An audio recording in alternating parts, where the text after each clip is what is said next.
Hi, I'm Lakshan Madurasinghe, and I'm the founder and the CEO of Solutions Ground Private Limited. I'm also the President Emeritus of the American Chamber of Commerce in Sri Lanka, and I'm also served as the Chairman of the Board of Advisors for ISAC in Sri Lanka, which is the world's largest youth-led organization. The contexts I have been blessed to have worked in have been vastly different, from the private sector to the government sector to the development sector. But the core of my leadership approach has always been people-centric.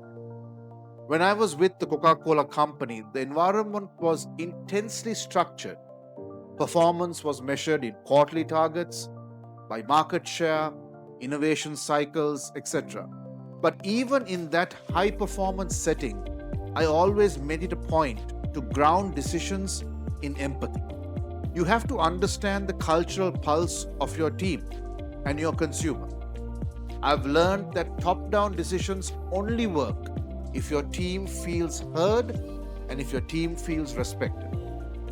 And when I moved into the development sector, with organizations like Habitat for Humanity or with the United Nations, UNICEF, the International Labour Organization, particularly working in Sri Lanka's post-conflict zones, that sense of empathy and deep listening became even more critical.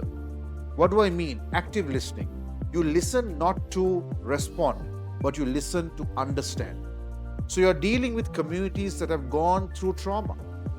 You don't walk in with a savior complex or a textbook strategies. You walk in with humility. You walk in with empathy.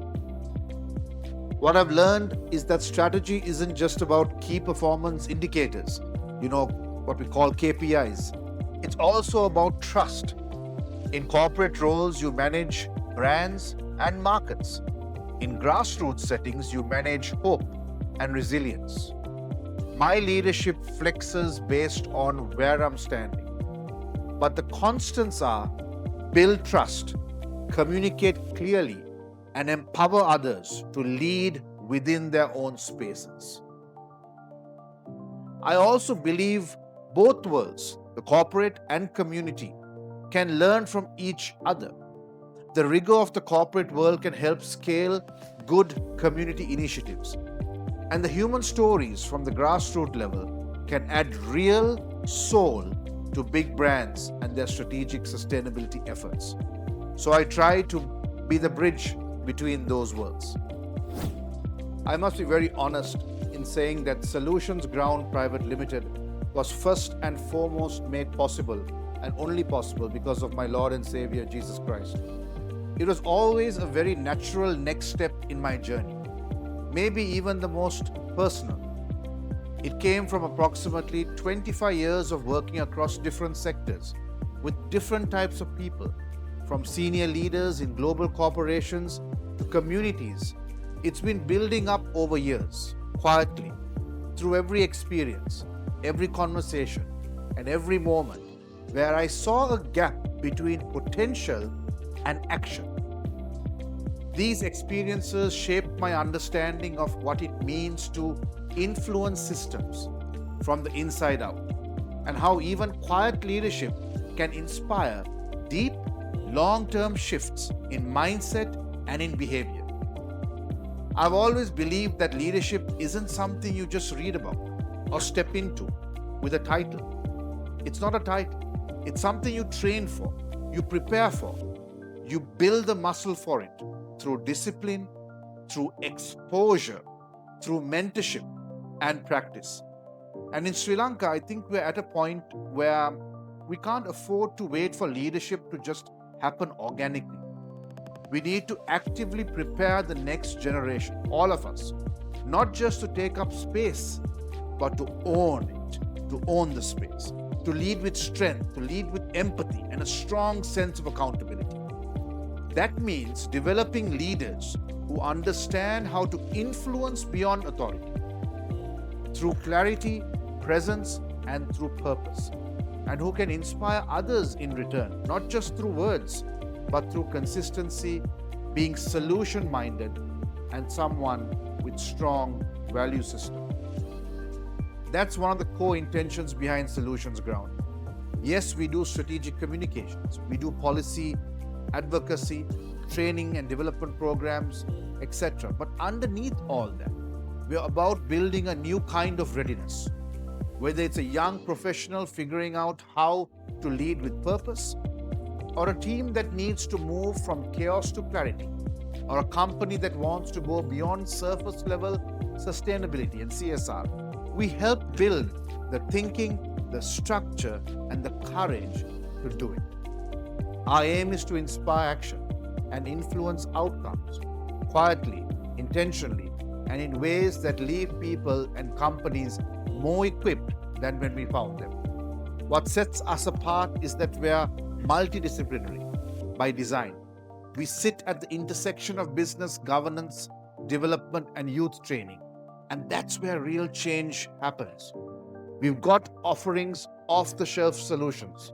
We build things ground up because the issues we work with, whether it's trust in leadership, organizational resilience, or preparing for the future of work, we need real-time, context-specific thinking. That's the part that excites me because true leadership, it isn't just about visibility or applause. It's about leaving systems stronger than you found them and building capacity that lasts well beyond your name being attached to it. That to me is the deepest form of influence, when your work inspires others to carry it forward without you being in the room. So this is my next chapter. I have a fantastic team, and hopefully it's also a small contribution to reshaping how leadership is imagined, or rather reimagined and practiced in this great country of ours, Sri Lanka. In my experience, effective and resilient leadership comes down to cultivating a few essential habits and disciplines that are as much about character as they are about skill. First, it's about embracing every moment of every day as an opportunity. There are moments you need to capture which will open windows of opportunities for your life. Life rarely waits for perfect preparation, so leaders have to be willing to step up, show up, even when they feel underprepared or uncertain. That willingness to say yes, to take ownership, and act decisively builds confidence, builds momentum. And it's this mindset that sets the foundation for real, tangible impact in whatever you choose to do.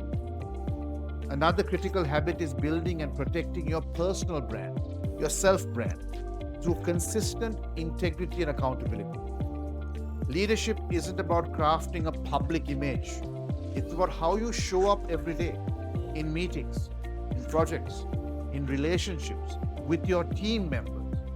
People need to know they can trust you, they can depend on you, and that you deliver and you are honest, even when it's hard and when it's challenging. That trust is not just influence for today, but the bedrock on which your lasting legacy is built.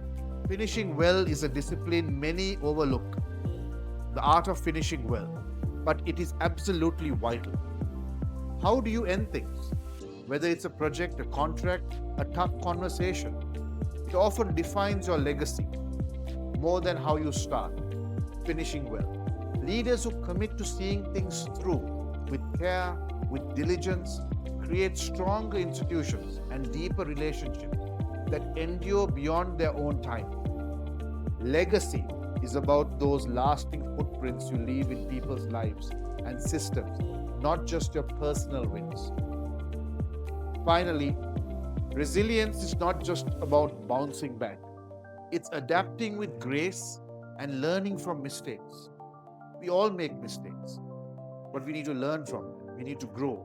Leadership is a daily practice, not a one-time achievement. You don't become a leader in a day, but you need to lead daily. It demands humility to listen, courage to be vulnerable, and the heart to keep pushing forward despite setbacks. True leaders are relentlessly solution-oriented. They focus on what can be done next, how to fix what's broken, and how to make progress no matter the obstacle. That approach keeps the momentum alive and the impact growing. These are the habits, once combined, sustain a leader through the ups and downs and create meaningful, lasting change. And you don't just move forward, you move fast forward and upwards, not just for themselves, but for the teams, the organizations, and the communities they serve.